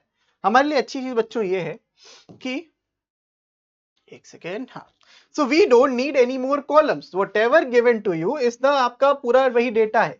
अब आपको ये ऑब्जर्व करना है कि सबसे ज्यादा फ्रीक्वेंसी कहां है. This is the guy which the largest frequency. यहां पे भी चलो उसको सेम चीज है दोनों. ये जो है ये आपकी लार्जेस्ट फ्रीक्वेंसी दे रहा है विच इज 30. अब जो लार्जेस्ट फ्रीक्वेंसी होगी उसी की क्लास मॉडल क्लास कहलाएगी. जिसके पास सबसे ज्यादा वोट आएंगे वही उसी की गवर्नमेंट बनती है. जिसके पास सबसे ज्यादा सीट्स उसकी गवर्नमेंट फॉर्म होती है. तो ये मॉडल क्लास इस तरीके से आपको देखने को मिलती है. नीचे ये जो दिया है बच्चों, ये दिया है आपको फ्रीक्वेंसी, ठीक है। So this is the frequency. अब इस फ्रीक्वेंसी को देख पा रहे हो, ये सबसे ज्यादा है throughout this table. So if the frequency is the highest, what you need to do is, if frequency is the highest तो यही आपकी मॉडल क्लास हो जाएगी। तो इस केस में आप f1 को ले लोगे 30, f0 को ले लोगे, ये इससे पहले आ रहा है तो ये f0 कहलाएगा विच इज 25, और f2 जो इसके बाद आ रहा है इसको f2 कहलाएगा विच इज 20। आपने ये वैल्यूज को इस तरीके से अरेंज कर दिया। नाउ जो इसकी जो छोटी वैल्यू है इसको हम L बोलेंगे। So we have L as 30 और क्लास रेंज H या फिर C ले लेते हैं, चलो जो भी फॉर्मूला दिया था C इज 10, 10 का यहाँ पे क्लास रेंज आपको दिया हुआ है। So just write the formula mode, एक बार हम फॉर्मूला लिखेंगे L plus f1 minus f0 divided by 2f1 minus f0 minus f2, इस पूरे को मल्टीप्लाई करेंगे हम C से, CH जो भी लिखो। L है आपका 30 plus f1 minus f0, f1 30 था, f0 25 था, नीचे आएंगे डबल कर देंगे तो 60 minus 25 minus f2, this is f2 20 multiplied by C which is class range 30. So we have 30 plus 5 upon 60 minus 20 40 minus 25 15 into 10. तो coincidentally ये भी कितना आ गया 33.33। तो इसका मोड भी 33.33 है, मीडियन भी इसका 33.33 है। I hope this is clear to all of you. बढ़ते हैं आगे किस पे, ये तो हो गया भाई, फॉर्मूला याद हो गया अच्छे से, ग्राफिकल मेथड भी हो गया। अब आते हैं हम आखिरी बात पे जो है डिस्क्रिप्टिव स्टैटिस्टिक्स के मीन पार्ट की, मतलब एवरेज पार्ट की। फिर हम आएंगे डिस्पर्जन वाले पार्ट पे, वो इंटरेस्टिंग पार्ट है, लेकिन उससे पहले चलो इसको याद कर लेते हैं। Mode is equals to 3 median minus 2 mean. यह है क्या सर? अगर हमें मोड निकालने का फॉर्मूला नहीं है या पूरी सिर्फ आपको सवाल में मीन या मीडियन या मीन मोड दिया है तो आप तीसरी चीज निकाल सकते हो। तो mean median mode is always related with an empirical relationship such that mode is equals to 3 median minus 2 mean। अब सर इसको याद कैसे करें? Let me answer that question। देखो 3 2 से बड़ा है तो 3 आगे आएगा 2 बाद में आएगा, माइनस कौन होगा 2 होगा, ये तो याद हो गया। लेकिन मीडियन कहां आएगा, मोड का आएगा कैसे? तो हम लोग जब पढ़ते हैं बोलते हैं ना mean median mode, mean median mode, तो ऐसे याद कर लोगे, कभी भूलोगे नहीं रिलेशन। और ये रिलेशन पे काफी क्वेश्चन आपके बन सकते हैं। तो एक क्वेश्चन की एग्जांपल दे रहा हूं मैं कि किस टाइप के क्वेश्चन बनते हैं। जैसे ये है एक asymmetric distribution, always remember this is moderately asymmetric distribution के लिए काम आता है। सिमेट्रिक डिस्ट्रीब्यूशन है तब भी चलेगा। अब देखो अगर सिमेट्रिक डिस्ट्रीब्यूशन ही है, अगर सिमेट्रिक है तो तीनों बराबर है, मीन मीडियन मोड अगर सिमेट्रिक डिस्ट्रीब्यूशन है तो तीनों बराबर है। लेकिन अगर एसिमेट्रिक है या मॉडरेटली एसिमेट्रिक डिस्ट्रीब्यूशन है तो मीन 58 है, मीडियन 61 है, डिफरेंट है। तो मोड निकालना है आपको। तो मोड निकालने के लिए अभी मैंने फॉर्मूला बताया, mode is equals to 3 median minus 2 mean, which is 3 into median is 61 minus 2 into 58। 61 into 3 करोगे 183 मिलेगा, 58 to the 16, 5 to the 10 and 1 1 6 आ गया। 3 minus 6 कितना आएगा, 30 minus 6 13 में से 6 गया, 3 3 7 7 आ गया। 8 minus 1 7, लेकिन 6 और 1 6 सिर्फ 67। तो this is your final answer, ठीक है, this is your answer, this is the value of mode. I hope this is clear to all of you. Basic basic सवाल है और ऐसे क्वेश्चन आपको देखने को मिल ही जाते हैं। तो एसिमेट्रिक डिस्ट्रीब्यूशन था, मीन मीडियन मोड थोड़ा सा आगे पीछे रहता है। आगे बढ़ते हैं हम लोग इस पे, ये प्रॉब्लम क्या है, तकलीफ कहां पर है, राइट? तकलीफ कहां पर है? तकलीफ है हमारे मीन में, मीन में दिक्कत है, तभी तो डिस्पर्जन आया। डिस्पर्जन एक सॉल्यूशन है एक प्रॉब्लम का जो मीन मीडियन मोड क्रिएट करते हैं। कैसे? Let's understand that. एक बैट्समैन ए है जो बहुत ही एराटिक है, एकदम अनप्रिडिक्टेबल, जब चाहेगा शतक मारेगा, जब चाहेगा जीरो पे आउट होगा, और 53 रन भी इसने बनाए हैं, करेक्ट, 53 रन भी इसने बनाए हैं। तो आपने जब इसका एवरेज निकाला तो 53 आया। सेम दूसरा बैट्समैन है, ये कंसिस्टेंट आदमी है, ये शतक तो नहीं मारता लेकिन जीरो पे भी आउट नहीं होता। तो भाई आपका जो मीन है वो 53 इस केस में भी आया, इसने 50 51 53 55 56 रन बनाए, और यहां पे जो मीन है वो भी 53 है। सो दोनों का जो मीन है वो सेम है, identical mean but different risk. Sir हम क्या करें, यूपीएससी में आएगा क्या? नहीं, समझो बात को, कहां पे आएगा? मीन सेम है तो आप मीन से बता नहीं सकते कि कौन सा बैट्समैन अच्छा है। इसी को हम कहते हैं the batsman paradox. This is where the average lies. हम जा रहे हैं किसी कॉलेज के प्लेसमेंट को देख के कॉलेज के अंदर जाना चाहते हैं, लेकिन लेट से एक बच्चे का प्लेसमेंट लगा है 100 करोड़ का, बहुत अच्छा प्लेसमेंट, बेहतरीन प्लेसमेंट, और 100 बच्चे थे कॉलेज में, सबका एवरेज कितना आ गया 1 करोड़, भले बाकी अनप्लेस्ड रह गए। 100 बच्चों में एक बच्चे का प्लेसमेंट लगा 100 करोड़ और बाकी के सारे अनप्लेस्ड हैं, कोई जॉब नहीं मिली। लेकिन अगर हम एवरेज की बात करें तो 100 crore divided by 100 is 1 crore पर पर्सन। तो वो सर बड़ा अच्छा कॉलेज 1 करोड़ दे रहा है बच्चे को। वहीं पे दूसरा कॉलेज है जहां पे एवरेज पैकेज वहां पे भी 1 करोड़ है, लेकिन किसी के 100 करोड़ नहीं लगे, किसी के 2, किसी का 1, किसी के 50 लाख, लेकिन कोई अनप्लेस नहीं रहा। तो तुम कहां जाना पसंद करोगे? लेकिन सर एवरेज देख के तो बता नहीं पाएंगे। यही सोल्यूशन है, यही इसका सोल्यूशन सिर्फ क्या है, डिस्पर्जन। तो डिस्पर्जन क्या होता है, ये मेजर करता है कितना स्कैटरनेस या स्प्रेड है सेंट्रल वैल्यू के around. So in short dispersion measures the spread around the central value, इसीलिए डिस्पर्जन इंपॉर्टेंट है। तो ये हो गया डिस्पर्जन की बात। डिस्पर्जन का level 1 range and mean deviation, बड़ा इंटरेस्टिंग लेवल है, बहुत ही सिंपल लेवल है। रेंज क्या होता है, range is simply the maximum value minus the minimum value. सबसे बड़ा वैल्यू ले लिया, सबसे छोटा वैल्यू लिया, माइनस कर दिया, रेंज आ गया। लेकिन रेंज में भी बड़ी दिक्कतें हैं, आगे समझेंगे। It is simple but crude, ये इंटरनल स्प्रेड को इग्नोर कर देता है। ये स्प्रेड तो बताता है, जैसे इस केस में बैट्समैन के एग्जांपल में ये हाईएस्ट वैल्यू थी, ये लोएस्ट वैल्यू थी, तो इसका रेंज जो 106 का है, मतलब 106 के अंदर ही कहीं पे भी ढेर हो सकता है। तो अगर मेरा एक ही विकेट बचा है और मुझे सिर्फ 4 रन चाहिए, तो मैं इसको नहीं भेजूंगा, ठीक है। अब बैट्समैन बी की बात करते हैं, इसका जो हाईएस्ट है 56 है और जो लोएस्ट है 50 है, तो इसका रेंज 6 है, हाईएस्ट माइनस लोएस्ट, ये है इसका रेंज। क्या डिफिकल्ट है कुछ? बिल्कुल भी नहीं। तो ये आपको रेंज मिलेगा और तुमको पता चलेगा इसका 106 था, इज वेरी अनकंसिस्टेंट, लेकिन इसका रेंज 6 है, मतलब मिनिमम और मैक्सिमम में 6 का ही डिफरेंस है। तो ये रिलायबल है, कंसिस्टेंट आदमी है। तो इतना तो चलो पता चल जाता है, लेकिन it is very crude value, हमें बीच का स्प्रेड नहीं बताता। हो सकता है 106 के अंदर सब सारे रन बनाए उस बंदे ने, क्या पता। तो हमें रेंज को फेस वैल्यू पे नहीं लेना चाहिए। मीन डेविएशन पे आते हैं। कॉन्सेप्ट क्या है, it shows the average distance of every point from the centre. अगर हम डायरेक्टली क्या करें, हर एक पॉइंट से मीन को माइनस करके सबको ऐड कर दें, समझो बात को, हर एक पॉइंट से मीन को माइनस करके सारी वैल्यूज को ऐड कर देंगे, तो आंसर हमेशा 0 आएगा, हमेशा, ठीक है। यही बताता है कि the sum deviation of sum is 0। तो इस प्रॉब्लम का एक सोल्यूशन निकाला गया, instead of just subtracting the mean from every observation, हम वो तो करेंगे लेकिन उसकी एब्सोल्यूट वैल्यू लेंगे, मतलब कि हम नेगेटिव वैल्यू को लेंगे नहीं, हम मॉडुलस फंक्शन डाल देंगे, तो जितना भी डिफरेंस होगा वो पॉजिटिव बन जाएगा।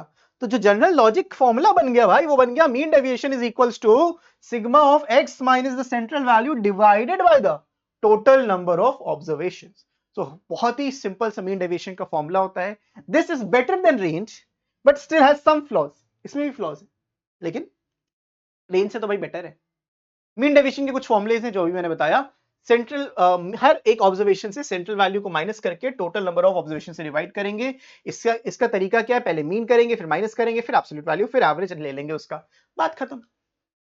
और अगर यहीं पे मीडियन है, क्योंकि देखो मीन डेविएशन जो होता है वो दो तरीके से निकलता है, mean deviation around mean and mean deviation around median. सवाल में कुछ भी पूछा जा सकता है, यहां पे मीन डेविएशन अबाउट मीन पूछा गया तो मीन को माइनस किया, मीन डेविएशन अबाउट मीडियन पूछा गया तो मीडियन को माइनस किया, but concept remains the same. इसीलिए आपको मीन मीडियन निकालना आना चाहिए to be able to solve this kind of questions. तो कुछ क्वेश्चंस कर लेते हैं, हमें करना है, यहाँ पे मीडियन होना चाहिए, अरिथमेटिक नहीं होगा, ठीक है। Compute the mean deviation about the arithmetic mean for the following data. So we have x, we have f. First of all we need to find fx, हमें fx निकालना है। आगे हम करेंगे, हमें भी x माइनस एक्स बार निकालना है, लेकिन उसके लिए x बार तो निकालो। तो अभी दिस इज इररेलेवेंट, बाद में बनाएंगे, अभी समझते हैं क्या है। 1 3 5 7 9 5 8 9 2 1, मल्टीप्लाई करो 5 24 45 14 and 9, add them up, sigma fx 9 4 30 5 9 18 18 and 9 7 27 2 आ गया 2 2 4 4 4 8 1 9 97 आ रहा है. This is sigma fx.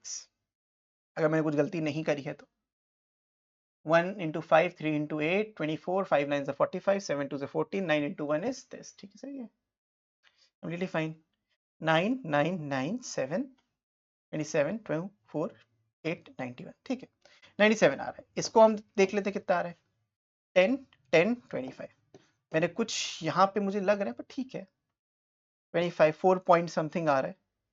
कुछ डिस्पर्स्ड वैल्यूज भी हैं. हाँ ठीक है, कोई बात नहीं. तो यहाँ पे क्या करना है आपको, मैं सिर्फ तरीका बता रहा हूँ. कैलकुलेशन हो सकता है कुछ गड़बड़ है. अब वो गड़बड़ क्या है वैसे मैं देख नहीं पा रहा हूँ. उसको बढ़ाएंगे तो भी चेंज हो जाएगा ना. ठीक है यार.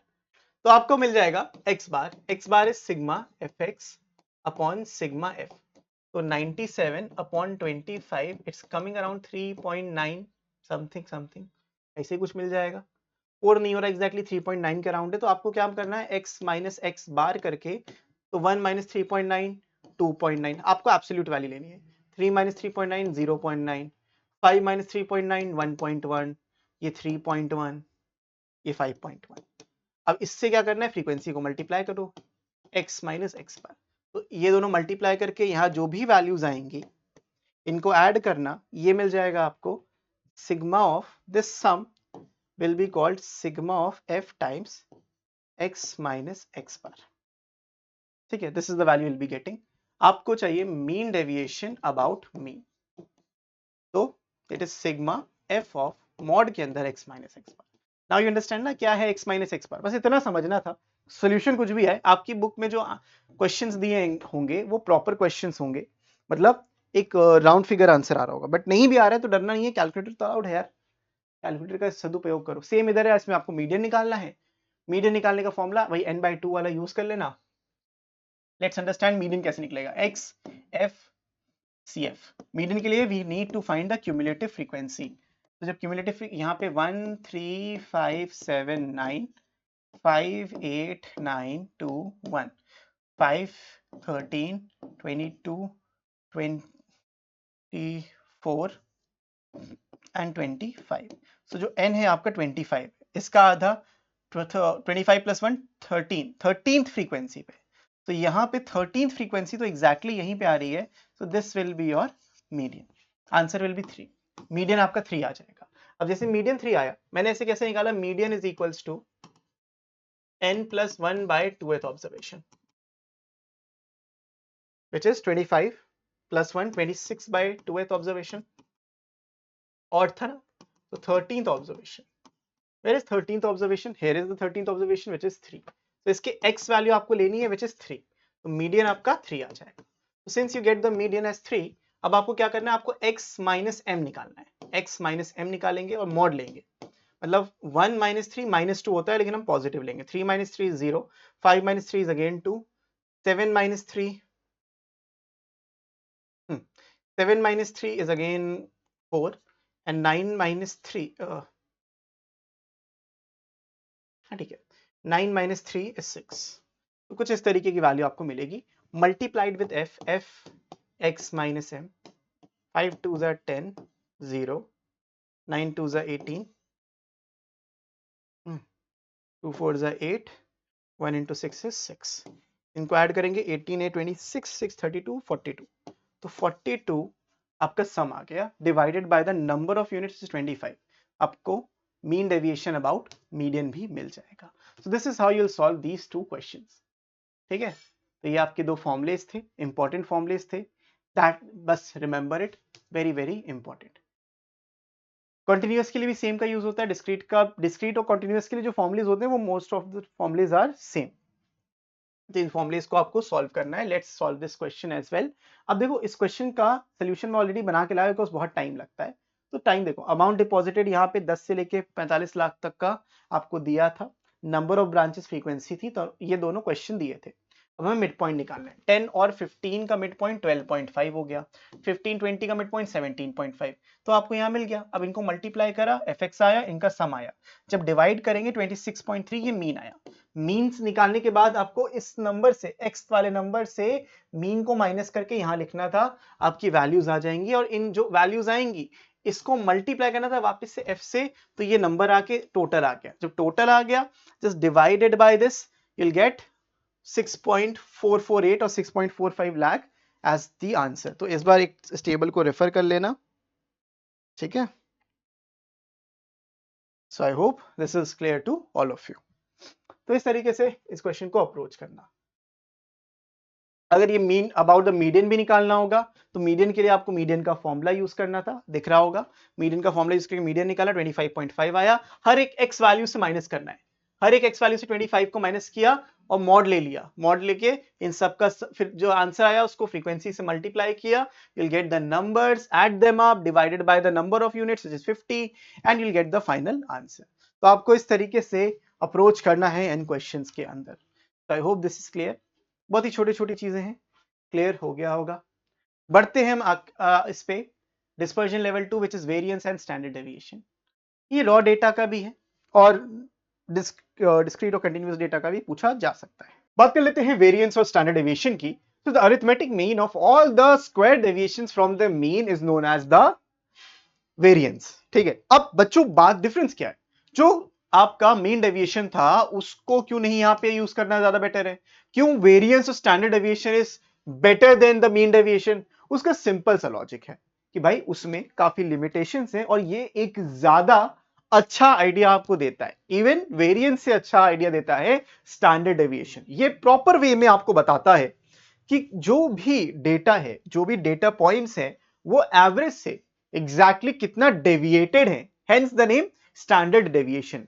वेरिएंस और स्टैंडर्ड डेविएशन एक सिंपल से रिलेशनशिप से मिले होते हैं कि variance is the square root of the standard deviation is the square root of the variance. तो वेरिएंस को हम लोग सिग्मा स्क्वायर से डिनोट करते हैं, ऐसे सिंबल बनाया उस पर स्क्वायर लगा दिया, तो ये वेरिएंस कहलाता है। और स्टैंडर्ड डेविएशन क्या होता है, it is the square root of the variance, तो ये बस सिंपल से सिग्मा लगा देते हैं, ये बन जाता है। सो एक पढ़ लिया दूसरा अपने आप आ जाएगा, एक पे स्क्वायर होता है, एक पे स्क्वायर रूट होता है। स्क्वायर रूट किस पे होता है, स्टैंडर्ड डेविएशन पे।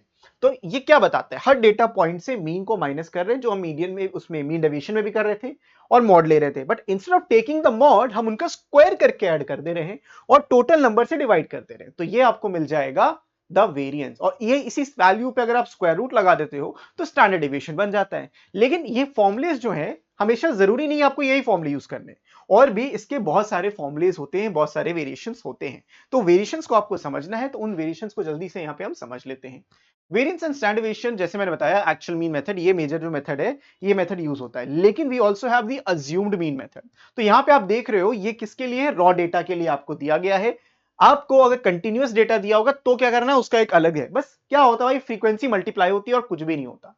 यहां पे n total number of observation है, x each observation, x bar mean of the observation, तो मीन से ही डिफरेंस हम निकालते हैं। लेकिन अगर आपके पास एक कंटिन्यूअस डेटा है, फ्रीक्वेंसी डिस्ट्रीब्यूशन में है, तो आपको एक f मल्टीप्लाई करना है, अभी वही x माइनस x बार का whole square summation, but frequency के साथ डिवाइडेड बाय कैपिटल N। यहां पे कैपिटल N का मतलब भाई सिग्मा f होता है, तो हर जगह जो कैपिटल N होता है that is just sigma of all the frequencies. तो आपने स्क्वायर किया उसका स्क्वायर रूट, तो आपको यहां पे स्टैंडर्ड डेविएशन मिल जाएगा। अब एक और अच्छा फॉर्मूला इसका दिया होता है कि हमें मीन ना निकालना पड़े, बिकॉज मीन निकालना पड़ता है, फिर हर एक वैल्यू से मिड पॉइंट से माइनस करना होता है x माइनस x बार, तो बहुत ही टीडियस प्रोसेस हो जाता है। तो छोटा मोटा डेटा है दिस वर्क्स, लेकिन अगर बहुत बड़ा डेटा है, बहुत बड़ी बड़ी वैल्यूज हैं, तो हमेशा आपको इस फॉर्मूले का यूज करना चाहिए। It is known as sigma f x square divided by sigma f n, बोलो सिग्मा एफ बोलो सेम चीज है, फिर sigma f x upon n का होल स्क्वायर। दोनों में डिफरेंस क्या है, ये जो स्क्वायर है सिर्फ एक्स के साथ लगा है और कहीं नहीं है, और ये जो स्क्वायर है इस पूरे टर्म के साथ लगा है और सब पे है, बेसिकली होल स्क्वायर हो रहा है उसका, और इस पूरे पे लगा है square root. So use computational formula to avoid calculating individual deviation first. This is a very important formula. This is known as the concept computational formula. इसी को derive करके ही आता है। Derivation is out of your scope of syllabus.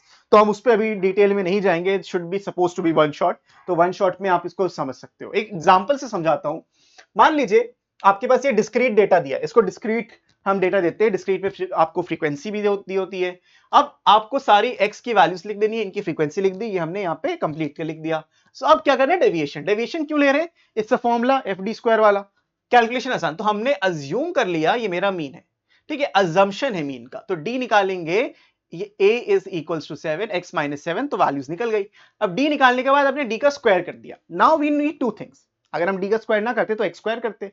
Anyways we need two things, we need d का square और we need f into d. अब हम f और d मल्टीप्लाई करेंगे, कहां गया, हम f और d मल्टीप्लाई करके एक कॉलम बनाएंगे और हम f और d स्क्वायर मल्टीप्लाई करके एक कॉलम बनाएंगे और इस सिंपल से फॉर्मूले को यूज करेंगे, sigma f d square upon n minus में सिग्मा एफ डी का होल स्क्वायर अपॉन एन। तो डिस्क्रीट डेटा हो आपका या फिर कंटिन्यूअस डेटा, उसमें भी तो मिड पॉइंट x निकालते हो। अगर आपको ये क्लास इंटरवल दी होती है, से 0 से लेके 10, आप इसका x5 लिखते, ऐसे तो लिखते हो, 10 से लेके 20 इसका 15 लिखोगे, तो ये चलता जाएगा, तो आपको इवेंचुअली x मिल जाएगा।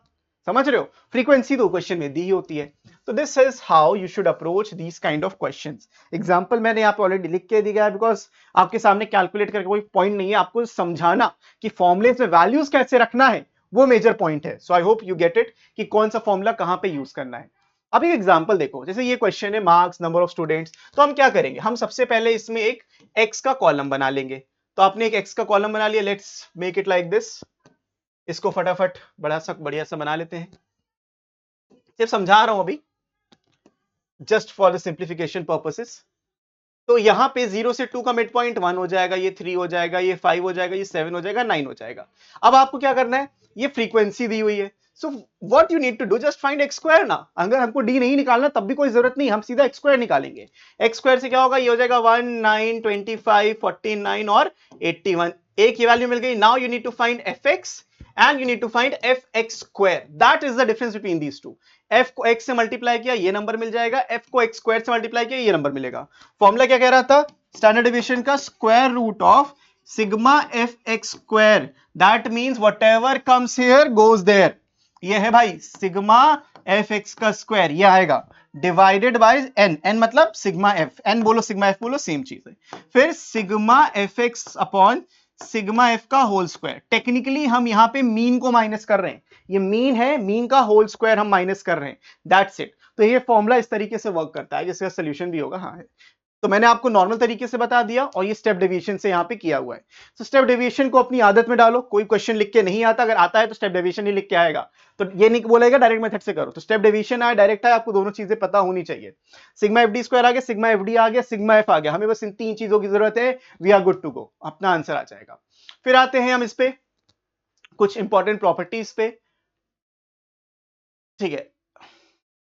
मान लीजिए आपका जो ऑपरेशन है, अगर आप कुछ भी मीन पे ऐड या सब्ट्रैक्ट करते हो, अगर आप मीन पे कुछ भी ऐड या सब्ट्रैक्ट करते हो, और ये चेंज ऑफ ओरिजिन का मतलब क्या है, जो आपका स्केल होता है किस तरीके से चेंज होता है, बस ये बता रहा है। ऑपरेशन अगर आप ऐड सब्ट्रैक्ट करोगे किसी भी कांस्टेंट को, मीन पे क्या इफेक्ट आएगा, मीन जो भी होगा वो इंक्रीज या डिक्रीज हो जाएगा के से, लेकिन वेरिएंस और स्टैंडर्ड डेविएशन पे कोई चेंज आता नहीं है। तो कहने का मतलब क्या है, अगर आपके पास डेटा थे मान लो 2 3 4 5 6, एग्जांपल ले रहा हूं, इसका जो मीन आएगा वो 4 आएगा, दिख रहा है, आप ऐड करके देखो, 5 से डिवाइड कर दो, मीन आ जाएगा इसका 4। तो इसका मीन आपको अगर 4 मिल रहा है, इसका स्टैंडर्ड डेविएशन भी मिल जाएगा, स्टैंडर्ड डेविएशन कितना आएगा 2, जो भी है, जो भी स्टैंडर्ड डेविएशन है, लेट्स से कोई वैल्यू m आ रही है, तो अगर मैं इन सारी वैल्यूज में लेट्स से इसको मैं 3 कर दूं, इसको 4 कर दूं, इसको 5 कर लूं, इसको 6 कर लूं, इसको 7, तो सबको एक एक से इंक्रीज किया, ये भी एक से इंक्रीज होकर 5 हो जाएगा, मीन ऑल्सो इंक्रीज 5, ये अनचेंज रहेगा। तो अगर आप कोई भी वैल्यू में, मतलब सारे डेटा पॉइंट्स में कुछ भी ऐड या सब्ट्रैक्ट करते हो, मीन उसी हिसाब से चेंज होता है, लेकिन स्टैंडर्ड डेविएशन और वेरिएंस में कोई फर्क नहीं पड़ता। लॉजिक समझ में आ रहा है, लेकिन उसी जगह अगर आप मल्टीप्लाई डिवाइड करते हो सारे डेटा पॉइंट्स में, तो जो मीन पे होता है वो k से मल्टीप्लाई होता है, वेरिएंस k स्क्वायर से मल्टीप्लाई होता है, और स्टैंडर्ड डेविएशन k से मल्टीप्लाई होता है। नहीं समझ में आया, समझाता हूं। इसी एग्जांपल को ले लेते हैं 2 3 4 5 वाला। मान लो मेरे पास डेटा पॉइंट्स है 2 3 4 5 6। अब अगर मैं इसके मीन को निकालूंगा, मेरे पास मीन 4 आ रहा था, लेट्स से मल्टीप्लाई, और मान लो स्टैंडर्ड डेविएशन भी फटाफट निकाल लेते हैं, मीन 4 था तो -2 -1 0 1 2, स्क्वायर इज 4 1 0 1 4, तो 5 5 10, 10 डिवाइडेड बाय 5 2, तो स्टैंडर्ड डेविएशन इसका स्क्वायर रूट ऑफ 2 आ रहा था, this is the standard deviation. Variance जो था that is coming out to be 2। मैंने सिर्फ फॉर्मूले से निकाल दिया, आप भी डायरेक्टली निकाल सकते हो। तो वेरिएंस है 2, स्टैंडर्ड डेविएशन है √2। अब होता क्या है बच्चों, होता ये आप किसी भी नंबर से मल्टीप्लाई करो, मतलब इस पूरे डेटा को मैंने 2 से मल्टीप्लाई कर दिया, लेट्स से बिकम 4 6 8 10 16। मीन पे क्या इफेक्ट होगा, मीन जिससे तुमने मल्टीप्लाई किया, क्योंकि मैंने यहाँ पे 2 से मल्टीप्लाई किया है, जो मीन होगा वो भी 2 से मल्टीप्लाई हो जाएगा, तो मीन बिकम्स 8। इसका मीन 4 था, इसका मीन 8 हो जाएगा। You don't have to solve it. अब इसी में इंटरेस्टिंग बात, जो ये वैल्यू है that is the variance value.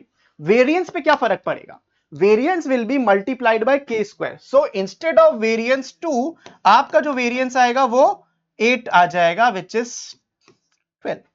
जो आपका वेरिएंस होगा that will be multiplied by k square, मतलब जो भी आ रहा था ओरिजिनल उसका स्क्वायर हो जाएगा। हाँ ठीक है, वेरिएंस इफेक्ट ऑन वेरिएंस उसका स्क्वायर हो जाएगा, स्क्वायर ही होगा ना। देखो 4 6 8 माइनस करोगे तो -4, हाँ k स्क्वायर आएगा, k स्क्वायर सही लिखा था, 2 ओरिजिनल था, फिर आपको k स्क्वायर, k वाज 2 4 8 हो जाएगा। सो ये बन जाएगा 8। और effect on standard deviation will be, standard deviation अगर √2 था तो वो सिर्फ 2 से ही मल्टीप्लाई होगा, तो आंसर 2√2 आ जाएगा। मेक सेंस, इसका स्क्वायर रूट होना चाहिए तो 2√2 बन जाएगा। तो ये डिफरेंस होता है, इस तरीके से इफेक्ट होता है ओवरऑल डेटा पॉइंट्स में, अगर आप कोई नंबर को मल्टीप्लाई, ऐड या सब्ट्रैक्ट करते हो। उसके बाद कुछ कोफिशिएंट्स की हम बात कर लेते हैं। Coefficient of variation, it is called as sigma upon mean into 100। इसको हम कहते हैं द कोफिशिएंट ऑफ वेरिएशन।